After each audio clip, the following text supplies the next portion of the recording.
Sejam todos muitíssimo bem-vindos. Nós estamos dando continuidade hoje a um projeto que se iniciou na live passada, que diz respeito exatamente à necessidade que eu identifiquei ao longo de todo esse tempo em que eu pratico as intervenções hormonais como instrumento de manutenção de qualidade de vida, qualidade de saúde, contribuindo para uma vida mais plena, mais saudável, pessoas que têm modificado suas vidas para melhor, pessoas que têm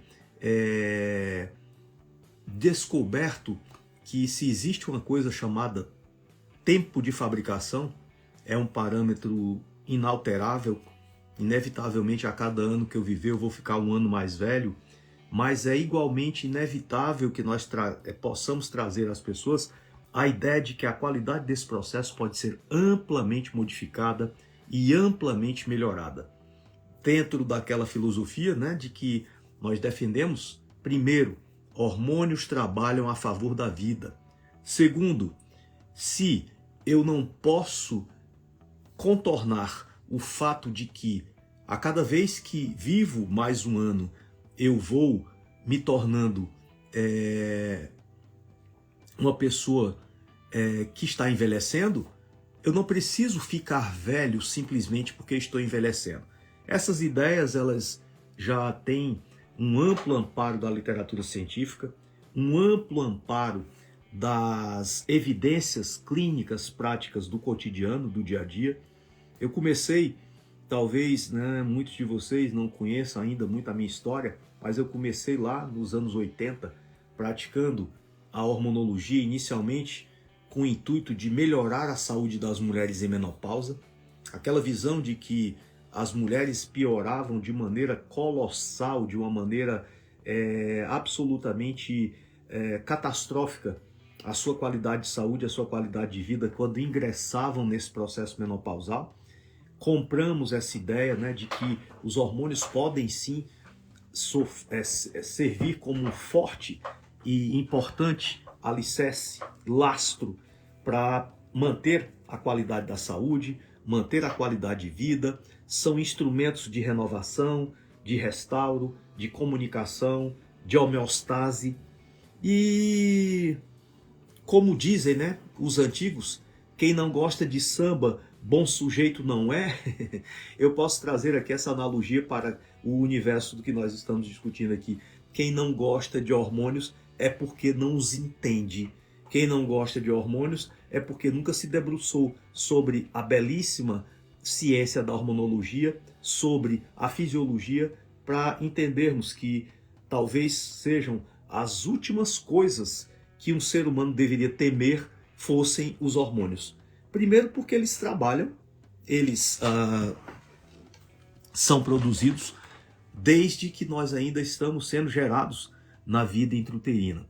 O processo de produção hormonal, ele começa muito cedo, ele começa ainda em fases precoces da vida, ainda na geração intrauterina, a tireoide fetal, por exemplo, é ativada, já começa a produzir hormônios muito mesmo antes de nós nascermos.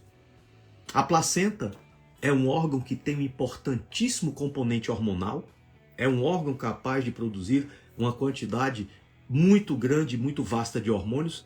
A produção de hormônios durante o período gestacional aumenta de maneira exponencial. E é interessante, que quando a gente vai olhar a capacidade de produção de hormônios durante a gestação, se esses hormônios são perigosos, os maiores riscos para a saúde deveriam ocorrer exatamente na fase da vida em que as pessoas produzem mais hormônios. Onde é que nós deveríamos comprometer de maneira mais direta a nossa saúde? Claro, na juventude, porque produz muito hormônio, e na gestação, porque produz muito hormônio. E não é bem isso que a gente vê.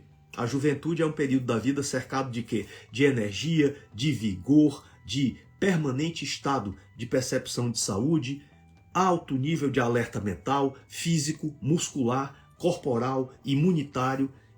E não pode ser coincidência o fato de que as pessoas que estão no ápice da sua capacidade de produção de hormônios, um fenômeno que a gente atinge ali por volta dos 20 a 25 anos de idade, até no máximo 28, é exatamente ali que nós atingimos também o ápice das nossas capacidades múltiplas, e não é coincidência que seja exatamente o período em que nós humanos produzimos a maior quantidade de hormônios. Então, analisando as fases da vida em que um ser humano está repleto de hormônios, está capacitado a produzir uma quantidade imensa de hormônios, a gente não vê desabilidade, não vê doenças, não vê mal-estar, não vê cansaço, não vê gordura, não vê depressão, não vê doenças. É exatamente o período da vida em que as pessoas estão produzindo uma quantidade muito elevada de hormônios. Os hormônios controlam dentro do nosso corpo a fração anabólica. É aquela fração do metabolismo que constrói, que comunica, que excreta, que elimina, que detoxifica, que comunica. Essas frações anabólicas do metabolismo são controladas pelos hormônios. E a partir do momento em que nós vamos entrando num processo de produção cada vez menor dessas substâncias, nós vamos começando a desequilibrar essa conta metabólica, e quanto menos hormônios uma pessoa produz, mais catabolismo, mais desordem, mais desequilíbrio ela vai ter, menos anabolismo, ordenamento, comunicação, equilíbrio, homeostase ela vai ter. Então, nós poderíamos resumir de uma maneira bem simples a visão dos hormônios sob a ótica do controle anabólico catabólico. Quanto maior é a nossa produção hormonal, quanto mais fisiológicos são os níveis de hormônios que o indivíduo produz, mais elevado é o seu poder anabólico, é o seu poder de restauro, é o seu poder de renovação, é o seu poder de comunicação, é o seu poder de manter o equilíbrio homeostático. E quanto menos hormônios ele produz, o processo inverso também é verdadeiro. Tanto que, nos estudos prospectivos, são estudos levados a cabo durante anos, décadas a fio, acompanhando grandes grupos populacionais, esses estudos todos apontam para a mesma direção. As pessoas que atingem não só a maior quantidade de vida, as que vivem mais e as que vivem com menos comorbidades ou com mais saúde, são exatamente aquelas pessoas que vivem com níveis hormonais mais elevados. Não há dúvida de que hormônios trabalham a favor da vida. Então essa live hoje tem o intuito de reforçar aquele conceito que nós já começamos a discutir na live anterior, que hormônios trabalham a favor da saúde, trabalham a favor do equilíbrio, trabalham a favor da comunicação, trabalham a favor da vida e da qualidade de vida. E hoje eu quero discutir de uma maneira mais apropriada, mais aproximada aqui com vocês, um conceito muito interessante, muito importante e do domínio de qualquer área dentro da medicina. O conceito é o que o equilíbrio hormonal, o que os hormônios podem fazer pela saúde das suas pacientes e pela nossa própria, né? Mas como o foco aqui é a reposição hormonal feminina, eu quero dar um destaque especial a essa visão de que como o equilíbrio hormonal pode ser um fator decisivo para a manutenção da qualidade de vida e uma vida com mais equilíbrio, uma vida com mais saúde, uma vida com mais plenitude, que é isso que nós estamos buscando. As pessoas estão vivendo cada vez mais e essa quantidade de vida tem que ser acompanhada pela qualidade de vida. Eu já estou vendo a pergunta aqui bem interessante. Regiane, boa noite. Minha endócrino disse que o hormônio bioidêntico não é seguro. Olha, querida, me desculpa, mas essa informação é completamente distorcida.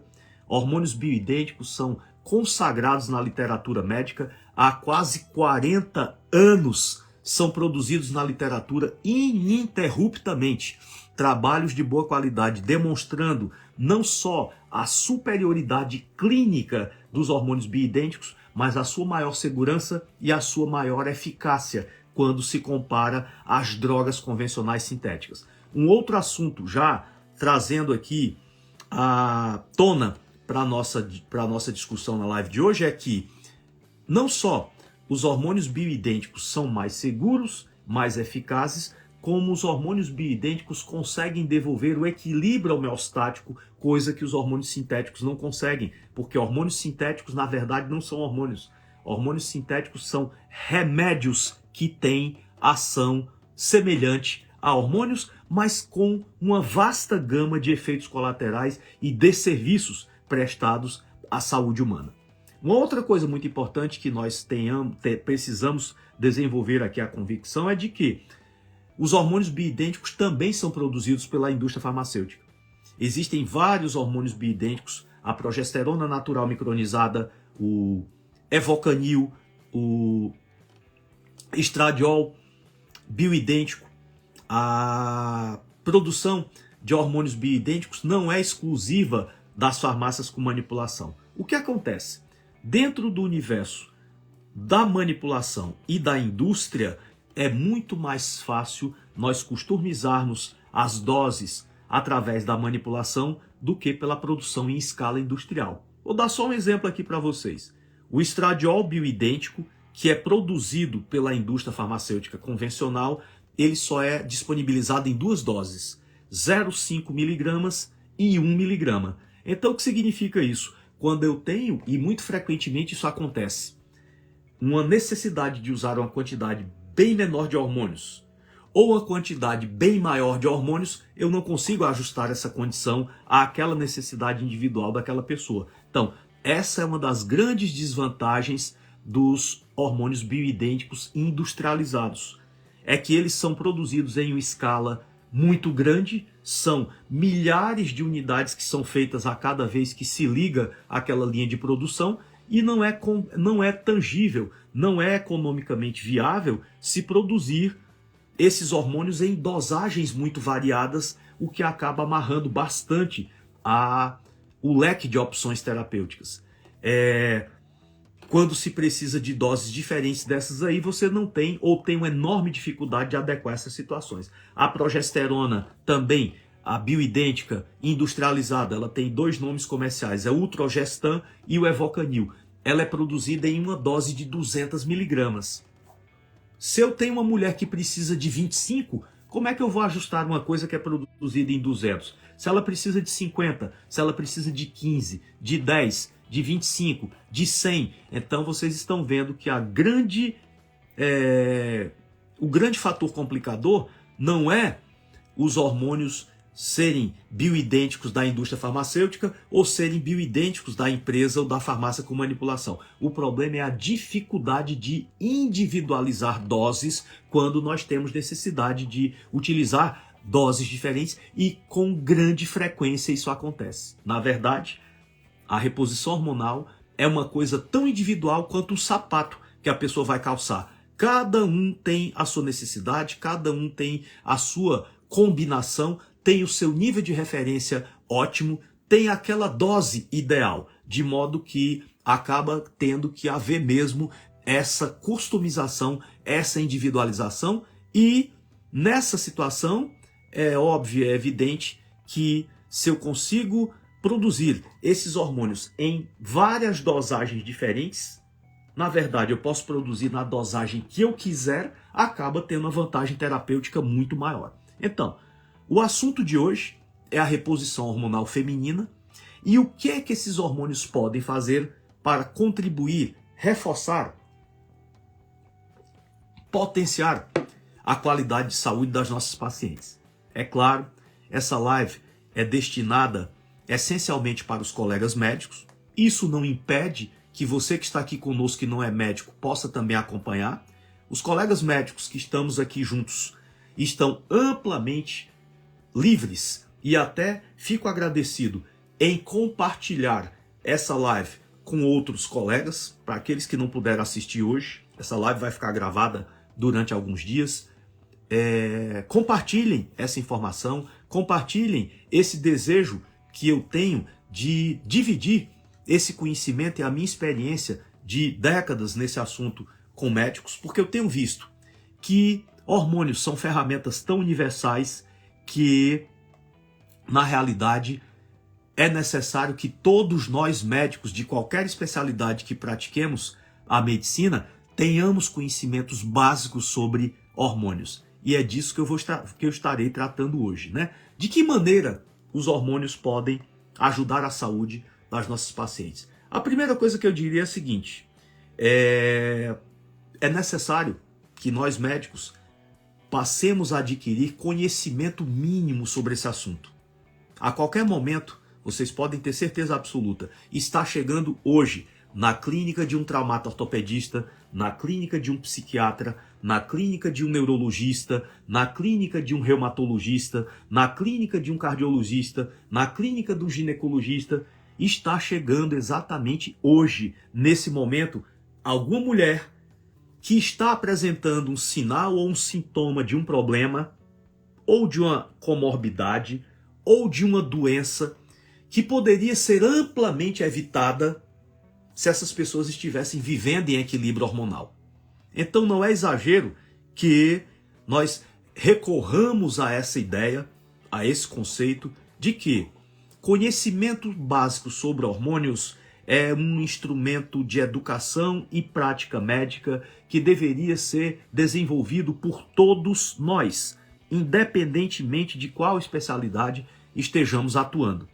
E a cada vez que o tempo passa e a expectativa de vida vai se alastrando, vai aumentando, vai se tornando mais nítido que a probabilidade de mulheres hoje apresentando algum grau de insuficiência ou mesmo deficiências hormonais aparecendo na clínica, no consultório de qualquer médico, de qualquer especialidade, vai sendo cada vez mais evidente, cada vez mais ostensiva, cada vez mais recorrente. Para nós clarearmos um pouco mais essa linha de raciocínio, hoje nós temos no Brasil uma expectativa de vida média para uma mulher que está praticamente chegando aos 80 anos. O que é que não mudou? O que mudou foi que as mulheres estão vivendo muitos anos após a menopausa. E o que é que não mudou? A idade em que esse fenômeno ocorre praticamente não se modificou. Na verdade, está se modificando para menos. Hoje já não é mais considerado um grande fator surpresa uma mulher entrando em menopausa com menos de 50 anos. 49, 48, 46, 45, 44. A menopausa hoje não é mais um fenômeno afeito apenas aos 50 anos, como era algum tempo atrás, 20, 30 anos atrás. A idade média em que as mulheres entravam em menopausa era por volta dos 50, 52 anos. Hoje, até as sociedades convencionais de ginecologia e que estudam a hormonologia feminina já aceitam que 44, 45 anos é uma idade em que a mulher pode perfeitamente entrar em menopausa. E a gente tem que estar atento ao fato de que essas mulheres estão vivendo e irão viver cada vez mais tempo em deficiência hormonal. E na minha visão, que é compartilhada por vários outros colegas que também estudam esse assunto, é que a deficiência hormonal da menopausa é uma anarquia metabólica de gravíssimas repercussões biopsicossociais. Qual é o grande problema que nós precisamos entender aqui? Quando as mulheres param de menstruar, quando as mulheres esgotam a sua capacidade gonadal, quando elas entram em insuficiência hormonal e por isso param de menstruar, muito tempo antes, alguns outros hormônios já estão em declínio. E é isso que eu preciso explicar reiteradas vezes. Esperar que uma mulher entre em menopausa, pare completamente de menstruar, para só aí, depois de um ano de ausência de menstruações, ir atrás de saber quais são os hormônios que estão em queda e quais são os prejuízos que já estão instalados, é uma conduta, pelos parâmetros de hoje, completamente inaceitável, completamente tardia. E o que é que nós precisamos entender? Os ovários, as gônadas femininas, elas são responsivas e estão atreladas a um controle central de outros hormônios que exercem efeitos dentro da biologia hormonal ovariana. O primeiro hormônio que tem uma ação absolutamente vital dentro da saúde ovariana é um hormônio chamado melatonina. A melatonina é uma molécula hormonal produzida principalmente durante a noite de sono profundo por uma estrutura glandular que fica lá no nosso cérebro, chamada glândula pineal, e ao não dormir fisiologicamente, ao não respeitar o limite de 23 horas para se recolher e dormir em um ambiente completamente escuro e silencioso, eu estarei provocando uma potencial redução da capacidade de produzir melatonina. E a melatonina é um hormônio que nos ovários tem uma ação capital de promover a renovação das células da granulosa e das células foliculares do corpo lúteo. O que é que significa? Quando eu declino os meus níveis de melatonina muito precocemente, eu posso estar comprometendo diretamente a minha vida ovariana. Essas mulheres poderão ter a sua vida ovariana abreviada exatamente por não estarem atentas ao fato de que dormir mal significa produzir uma má quantidade de melatonina, e a melatonina tem um efeito direto na sensibilidade das células ovarianas ao estímulo dos hormônios hipofisários que comandam as funções ovarianas. Existem trabalhos e mais trabalhos e mais trabalhos mostrando que pessoas que dormem mal, pessoas que dormem por um período insuficiente, pessoas que dormem em ambientes iluminados e fora do horário fisiológico, essas pessoas podem entrar em menopausa precoce. Esses ovários podem sofrer uma antecipação e uma abreviação da sua vida útil, e essas mulheres podem parar de ovular e de menstruar e de funcionar os seus ovários muito mais cedo do que o que estava biologicamente programado, exatamente por não estarem respeitando uma coisa chamada ritmo circadiano, que é a capacidade do corpo humano, a qualquer momento que estou aqui no meio ambiente, perceber se ao meu redor existe luz solar ou escuridão. Nós estamos rompendo impunemente com os nossos ciclos circadianos. Hoje as pessoas têm até dificuldade de reconhecer o que é dia e o que é noite. Às vezes eu entro em consultórios de colegas 10 horas da manhã, luzes iguais a essas aqui estão acesas na sua cabeça. E a gente que perde essa capacidade de entender que aqui fora, ao meu redor, existe luz solar ou escuridão, nós recorremos e podemos incorrer em uma insuficiência de melatonina precoce. Isso não só acelera todos os processos biológicos do envelhecimento, quanto menos melatonina uma pessoa produz, mais rápido ela vai envelhecer, como os ovários também envelhecem mais rápido e podem parar de produzir hormônios mais cedo. Então, a qualquer momento que você, médico, tenha a chance de pesquisar sua paciente a respeito da qualidade do seu sono, que horas dorme, que horas acorda pela manhã com uso de despertador ou naturalmente, o seu ambiente de dormir tem luzes ou é um ambiente totalmente escuro, tem televisão ou é um ambiente sem televisão. Tudo isso pode estar nesse exato momento afetando a saúde desses ovários, e essas pessoas precisam ter a consciência de que o sono e a capacidade de manter uma boa produção de melatonina são elementos vitais para a saúde ovariana. Assim como é vital para a saúde ovariana o hormônio D, que não é uma vitamina, é um hormônio que regula ao nível celular ovariano a taxa de transcrição do RNA mensageiro.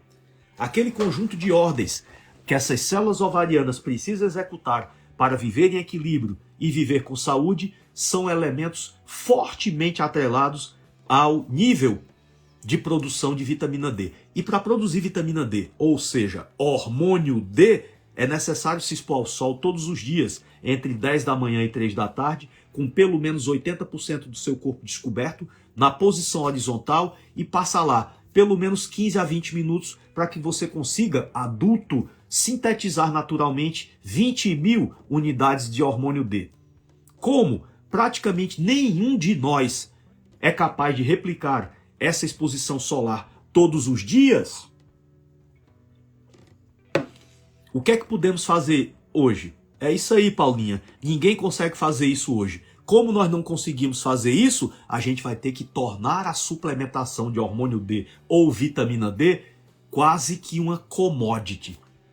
Quase todas as pessoas que vivemos nesse mundo de hoje, sem nos expormos adequadamente ao sol, temos graves insuficiências de hormônio D, e esse é outro fator que compromete diretamente a saúde ovariana.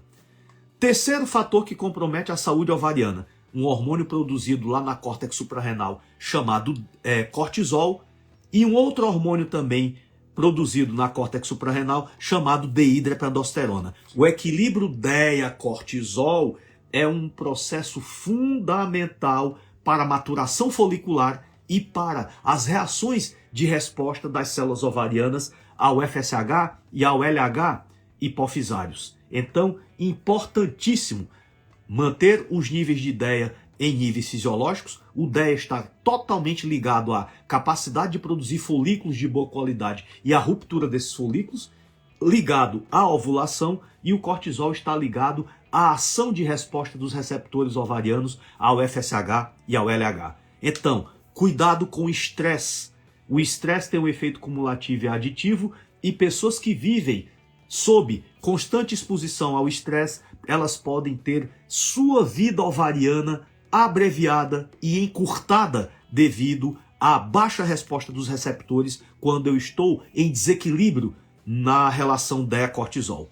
E outra situação extremamente impactante na saúde ovariana é a produção de T3. O T3 é um hormônio vital para os processos de produção de energia dentro das células, fosforilação oxidativa, beta-oxidação, e o T3 é um hormônio que comanda a atividade dos receptores ovarianos para o FSH e o LH. Então, para que eu tenha bons ovários, eu preciso ter uma ótima tireoide. Quando eu não consigo manter a tireoide funcionando a pleno, produzindo um aporte muito bom de T4, para que esse T4 seja convertido lá no tecido ovariano em T3, a queda intraovariana de T3 é um fenômeno que tem completa correlação com anovulação crônica, distúrbios menstruais crônicos e abreviação da saúde ovariana. Então, até onde nós estamos chegando aqui, quais são as lições de base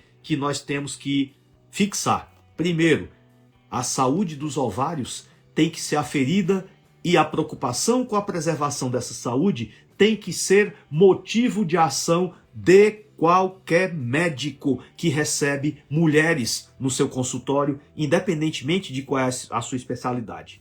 De modo que conhecer o impacto da melatonina, do sono na saúde ovariana, o impacto do hormônio D, vitamina D, na saúde ovariana, o impacto do binômio DEA-cortisol suprarrenais na saúde ovariana e o impacto do T3 na saúde ovariana são ferramentas de conhecimento basilares para que o indivíduo esteja realmente promovendo medicina preventiva, medicina integrativa, a medicina que procura manter as pessoas saudáveis, a medicina que procura tratar a saúde. Essas são as informações nucleares que qualquer médico precisa dominar e precisa conhecer.